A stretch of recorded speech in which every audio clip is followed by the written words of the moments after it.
الحمد لله الذي بنعمته تتم الصالحات أشهد أن لا إله إلا الله وحده لا شريك له وأشهد أن محمدا عبده ورسوله الذي لا نبي بعده اللهم صل وسلم وبارك على هذا النبي الكريم وعلى آله وأصحابه أجمعين أما بعد فيا عباد الله أوصيكم ونفسي بتقوى الله فقد فاز المتقون قال الله تعالى في القرآن العظيم أعوذ بالله من الشيطان الرجيم يا أيها الذين آمنوا اتقوا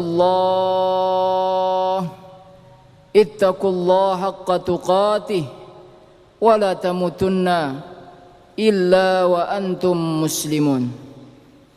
Hadirin jamaah sidang Jumat yang dirahmati oleh Allah Subhanahu wa taala. Beberapa hari ke depan kita akan meninggalkan tahun 2014 dalam perhitungan kalender Masehi. Dan kita akan memasuki tahun yang baru yaitu 2015. Maka ada beberapa pendapat yang mencoba dan mengatakan bahwa di hujung-hujung akhir tahun seperti ini rasanya layak bagi kita untuk bermuhasabah, melakukan introspeksi, bukan hanya kepada diri kita, bukan hanya tentang diri ini, tetapi juga tentang umat ini. Karena umat itu adalah kumpulan dari kita. Umat Islam itu adalah kumpulan dari Muslim. Umat Islam itu adalah cerminan dari setiap individu yang mengaku dirinya beragama Islam. Hadirin sidang Jumat yang dirahmati oleh Allah Subhanahu wa taala. Ada yang berpendapat muhasabah yang paling baik adalah melihat kelemahan diri, melihat kekurangan kepada diri ini, kepada umat ini, dan kemampuan kita untuk mengetahui setiap bentuk kelemahan itu insya Allah akan membuat kita mampu untuk segera mengobatinya. Dan tentu saja kita harapkan kita tahu cara untuk menghilangkan kelemahan-kelemahan itu. Ada 3 hal barangkali yang bisa kita sampaikan, khatib sampaikan pada kesempatan Jumat kali ini, tentang 3 kelemahan umat yang barangkali atau yakinlah bahwa 3 kelemahan umat ini juga ada pada diri kita. Yang pertama adalah penyakit atau kelemahan yang pertama adalah lalai. Di dalam Al-Quran surat Al-A'raf ayat 179 Allah Subhanahu wa taala berfirman, "Walaqad zara'na li jahannama." Sungguh akan kami isi neraka jahanam itu katsiran minal jinni wal ins. Akan kami isi neraka jahanam itu banyak sekali dari manusia, jin dan manusia. Lahum qulubun, mereka itu punya hati, la yafqahuna biha, tetapi mereka tidak mempergunakannya untuk memahami ayat-ayat Allah. Walahum a'yunun, mereka punya mata, la yubsiruna biha, tetapi mereka tidak mampu atau dipergunakan untuk melihat tanda-tanda kekuasaan Allah Subhanahu wa taala.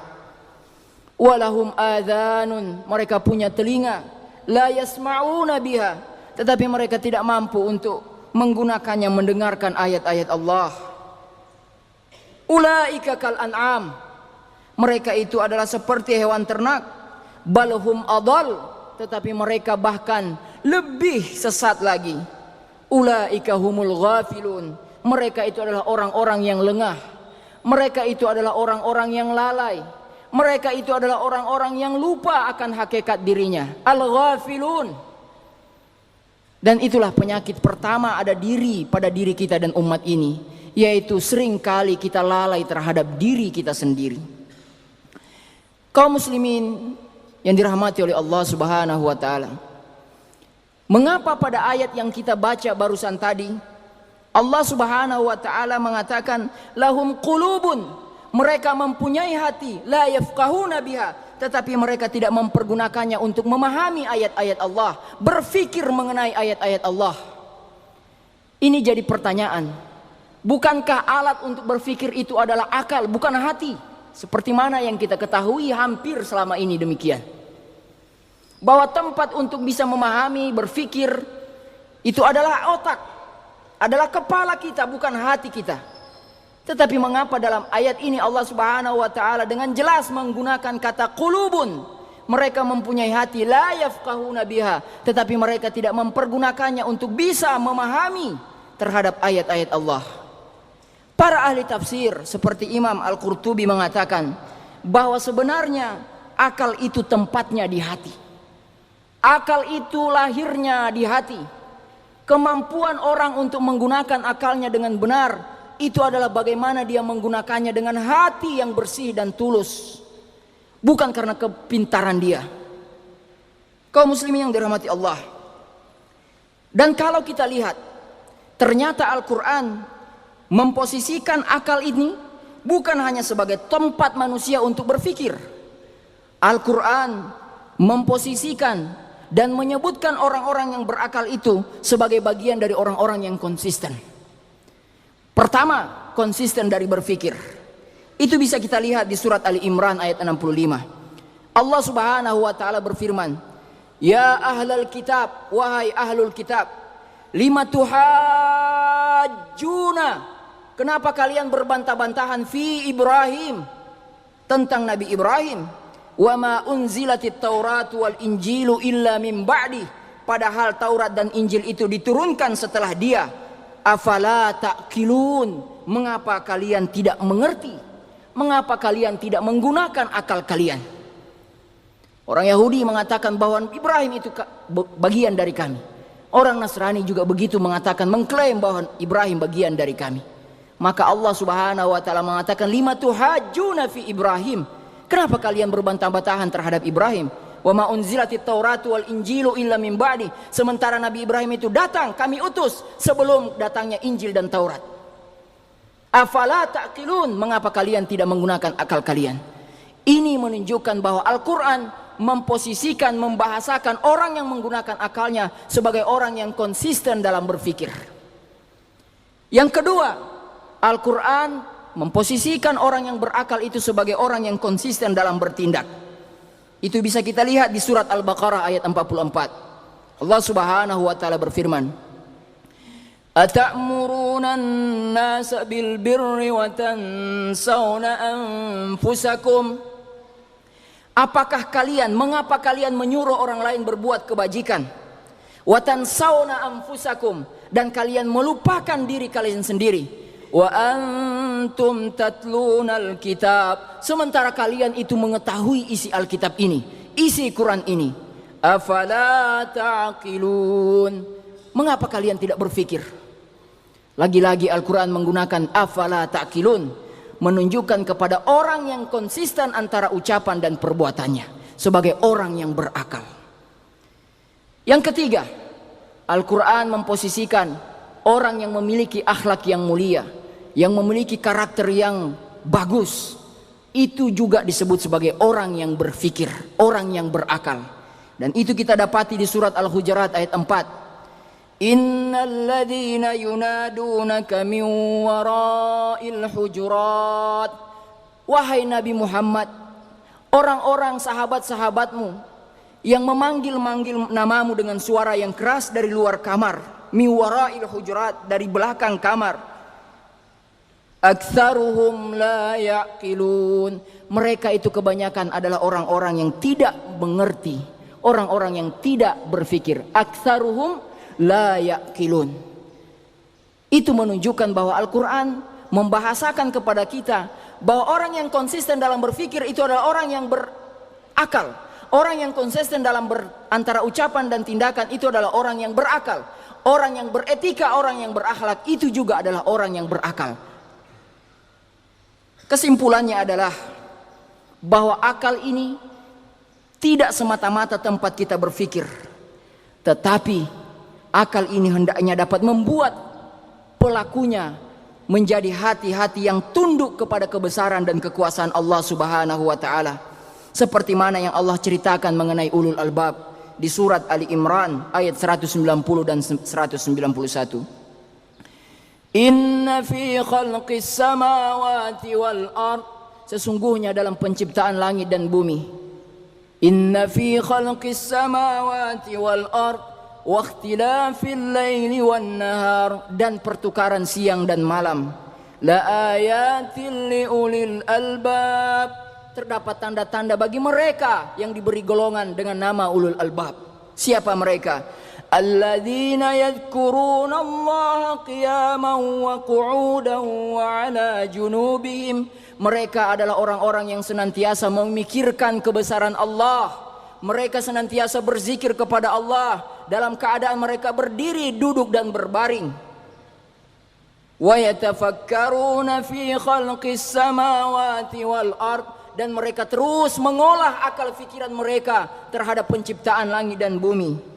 Rabbana, dan dari olah pikir mereka itu keluarlah kalimat yang tulus, yang ikhlas, yang tunduk kepada Allah Subhanahu wa taala dengan mengatakan Rabbana ma khalaqta hadza batila. Ya Allah, ya Tuhan kami, tidak ada satupun yang Engkau ciptakan di dunia ini kecuali semua bermanfaat. Tidak ada yang sia-sia. Subhanak, maha suci Engkau ya Allah. Faqina adzabannar, kami berlindung kepadamu ya Allah dari azab neraka-Mu. Inilah orang ulul albab. Kemampuan dia berfikir membuat hatinya tunduk, takut kepada Allah Subhanahu wa taala. Dia takut terhadap azab Allah Subhanahu wa taala. Kaum muslimin yang dirahmati oleh Allah Subhanahu wa taala, kita sadar, kita mengerti, kita paham bahwa ada jenis orang yang susah untuk diyakinkan. Jangankan untuk urusan akhirat, untuk beberapa urusan dunia pun kadang-kadang susah jenis-jenis orang ini untuk menerima nasihat orang lain. Kita pun sadar bahwa yang namanya hidayah itu mutlak di tangan Allah Subhanahu wa taala. Tetapi barangkali jangan sampai kita masuk dalam golongan orang-orang yang luka dulu, orang-orang yang mendapat luka dulu di dirinya, baru dia percaya kalau pisau itu tajam. Jangan sampai kita ini adalah orang yang diterkam dulu, baru kemudian kita sadar bahwa singa itu ganas. Jangan kita menjadi orang-orang yang ketipu terlebih dahulu, baru kita sadar bahwa orang yang kita percaya selama ini adalah penipu. Kita berlindung kepada Allah Subhanahu wa taala. Jangan kita menjadi orang-orang yang terbakar dulu, baru kita percaya kalau api itu panas. Dan kita memohon kepada Allah Subhanahu wa taala, jangan ya Allah kita menjadi orang-orang yang kena azab dulu. Azab Allah itu turun dulu kepada kita semua, baru kita sadar kepada kekuasaan Allah Subhanahu wa taala. Kaum muslimin yang dirahmati Allah Subhanahu wa taala, penyakit yang kedua dari umat ini dan diri kita ini adalah kehilangan komitmen. Allah Subhanahu wa taala berfirman dalam surat Al-Maidah ayat 13. Fabima naqdihim mitsaqahum, karena mereka melanggar janjinya, la'annahum, kami laknat mereka, wa ja'alna qulubahum qasiyah, dan kami jadikan hati mereka keras membatu, yuharrifunal kalima, mereka itu suka merubah-rubah kalimat kami, an mawadi'ihi, mengubah firman-firman Allah dari tempatnya, wa nasu hazzam mimma dzukiru bihi, dan mereka sengaja melupakan sebagian pesan yang telah diperingatkan kepada mereka. Wala tazalu tattali'u, dan mereka terus senantiasa melakukan pengkhianatan, ala khainatim minhum illa qalilan minhum, kecuali sekelompok kecil di antara mereka. Fa'fu anhum, maafkan mereka. Wasfah, biarkan mereka. Innallaha yuhibbul muhsinin, sungguh Allah menyukai orang-orang yang berbuat baik. Ayat ini kalau kita buka asbabun nuzulnya, memang dia berbicara khusus tentang Bani Israel. Tetapi sekali lagi, Al-Quran ini turun untuk kita, untuk umat Islam. Jangan kita membaca Al-Quran dan mendapatkan ayat-ayat yang seperti ini, oh ini khusus untuk Bani Israel, bukan untuk kita. Itu salah dalam memahami ayat Al-Quran. Al-Quran ini semuanya dari A sampai Z itu untuk kita. Untuk kita jadikan i'tibar, untuk kita jadikan pelajaran. Ya. Tidak masalah bagi kita untuk membaca ayat-ayat ini dan kita anggap bahwa kitalah yang dimaksudkan oleh Allah Subhanahu wa ta'ala. Yaitu orang-orang yang tidak mempunyai komitmen, yang kemudian kita sebut dengan orang-orang yang munafik. Orang munafik itu bukannya dia tidak melaksanakan sholat. Mereka sholat, ada di antara kita. Mereka sholat, tetapi dalam keadaan yang penuh dengan kemalasan. Di surat At-Taubah ayat 54, wala ya'tuna salata illa wahum kusala. Mereka itu sholat kata Allah, tetapi sholat mereka itu dalam keadaan yang penuh dengan kemalasan. Orang munafik itu bukannya mereka tidak ingat Allah, mereka ingat Allah, tetapi mereka mengingatnya hanya sedikit dari 24 jam yang diberikan oleh Allah terhadap waktu dalam sehari semalam. Dan itu disampaikan oleh Allah dalam surat An-Nisa ayat 142. Wala yadhkurunallaha illa qalila. Mereka mengingat Allah kecuali hanya sedikit. Orang munafik itu bukannya mereka tidak berinfak, mereka berinfak tetapi dengan keadaan yang terpaksa. Di surat At-Taubah ayat 54, wala yunfikuna illa wahum karihun. Mereka itu tidak menafkahkan harta mereka melainkan dengan rasa terpaksa. Di dalam hadis yang sering kita dengar, ayatul munafik salas, bahwa tanda-tanda orang munafik itu adalah 3. Idza haddatsa kadzdzaba, kalau dia berbicara dia dusta. Wa idza wa'ada akhlafa, kalau dia berjanji dia mengingkari. Wa idza tumina khana, kalau ia dipercayai, diberikan amanat dia khianat. Kaum muslimin yang dirahmati Allah Subhanahu wa taala. Penyakit yang ketiga yang harus kita waspadai dari umat ini adalah penyakit pengecut. Penyakit kehilangan keberanian untuk menyampaikan kebenaran yang datangnya dari Allah dan Rasulnya. Allah Subhanahu wa taala berfirman dalam surat Al-Baqarah ayat 243. Alam tara ilal ladzina kharaju min diyarihim, tidakkah kamu memperhatikan orang-orang yang keluar dari kampung halamannya, wahum ulufun hadaral maut, sedangkan jumlah mereka ribuan karena mereka takut mati. Faqala lahumullahu mutu, maka kata Allah Subhanahu wa taala kepada mereka, matilah kamu semua. Tsumma ahyahum, kemudian nanti Allah menghidupkan mereka. Innallaha ladzu fadlin 'alan nas, sesungguhnya Allah memberikan karunia kepada manusia. Walakinna aktsaran nasi la yashkurun, tetapi kebanyakan manusia tidak mampu bersyukur. Wanita kena talak, takut omongan orang lain jadi janda. Kena pecat dari pekerjaan, takut omongan orang lain. Miskin, takut omongan orang lain. Terlambat nikah, takut omongan orang lain. Ingin nikah muda, takut omongan orang lain. Tidak punya anak, takut omongan orang lain. Tidak mampu membeli baju baru, takut omongan orang lain. Belum umrah, belum haji, takut omongan orang lain. Punya suami bergaji sedikit, takut omongan orang lain. Hanya punya handphone yang sederhana, takut omongan orang lain. Hanya punya mobil bekas, takut omongan orang lain. Takut, dan takut mengelilingi dalam kehidupannya. Dan akhirnya takut untuk menyebutkan dan menyampaikan kebenaran. Di antara perbuatan Bani Israel yang sangat dimurkai oleh Allah adalah suka menutup kebenaran. Tidak mau menjelaskan yang hak kepada umat, secuil karena kemewahan hidup dunia. Allah menceritakan perihal mereka dalam surat Ali Imran ayat 187. Wa idza akhadallahu mitsaqal ladzina utul kitab, dan ingatlah ketika Allah mengambil janji dari orang-orang yang telah diberi Alkitab kepada mereka. Latubayyinunnahu linnas, hendaklah kalian benar-benar menerangkan isi kitab itu kepada manusia. Wala taktumuna, dan janganlah kalian menyembunyikannya. Fanabadhuhu wara'a dhuhurihim, mereka melemparkan janji itu ke belakang punggung mereka. Washtarau bihi thamanan qalila, mereka menjualnya dengan harga yang murah. Fabisa ma yashtarun, sungguh itulah jual beli yang paling buruk yang ada di hadapan Allah Subhanahu wa taala. Kaum muslimin, perbuatan menyembunyikan kebenaran tentu saja dilakukan oleh orang-orang yang punya ilmu. Tentu saja dilakukan oleh orang-orang yang tahu bahwa yang hak itu hak, yang batil itu batil. Tidak mungkin orang menyembunyikan kebenaran kalau dia tidak tahu. Kalau dia bodoh. Ini adalah kerjaan orang-orang pintar. Ini adalah pekerjaan orang-orang cerdas. Ini adalah pekerjaan orang-orang berilmu ketika dia menyembunyikan kebenaran yang melintas di hadapan matanya. Karena apa? Bisa saja karena disogok oleh harta. Bisa saja karena mereka ditipu oleh mewahnya dunia. Atau mungkin saja mereka tidak menyembunyikan, mereka sampaikan kebenaran itu. Tetapi kebenaran yang mereka sampaikan adalah kebenaran yang sudah diputarbalikkan dengan kepalsuan.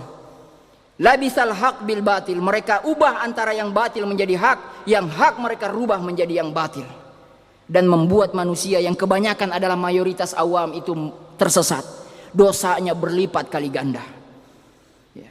Kaum muslimin yang dirahmati Allah Subhanahu wa taala, kita memohon perlindungan kepada Allah agar kita tidak menjadi orang-orang yang demikian. Wa man azlamu mimman katama syahadatan indahu minallah. Siapakah yang lebih zalim daripada orang yang menyembunyikan kesaksian dari Allah? Wa mallahu bighafilin amma ta'malun. Allah tidak lengah terhadap apa yang kamu kerjakan. Al-Baqarah ayat 140. Oleh karena itu mengapa Rasulullah SAW berdoa, Allahumma inni a'udzubika minal hammi wal hazan. Ya Allah, aku berlindung kepadamu dari perasaan gundah gulana dan kesedihan. Wal ajzi wal kasal, dari kelemahan dan rasa malas. Wal bukhli wal jubun, dari kebakhilan dan kepengecutan. Dari rasa penakut yang berlebihan. Wa ghalabatid dain, banyak hutang. Wa qahrir rijal, dan ditindas oleh orang lain. Hadirin yang dimuliakan Allah Subhanahu wa taala, khatib menyadari bahwa khutbah kali ini mungkin sedikit panjang, tetapi mudah-mudahan khutbah yang pertama ini, 3 penyakit ini bisa membuat kembali kita sadar. Yang pertama adalah penyakit kita, kelalaian yang sering menempa diri kita. Yang kedua adalah kehilangan sifat istiqamah. Dan yang ketiga adalah kehilangan keberanian untuk menyampaikan yang hak itu adalah benar dan yang batil itu adalah batil. Barakallahu li wa lakum fil Qur'anil azim wa nafa'ani wa iyyakum bima fihi minal ayati wa zikril hakim wa taqabbal minni wa minkum tilawatah innahu was-samiul alim. Aqulu qouli hadza fastaghfiru innahu wal ghafurur rahim.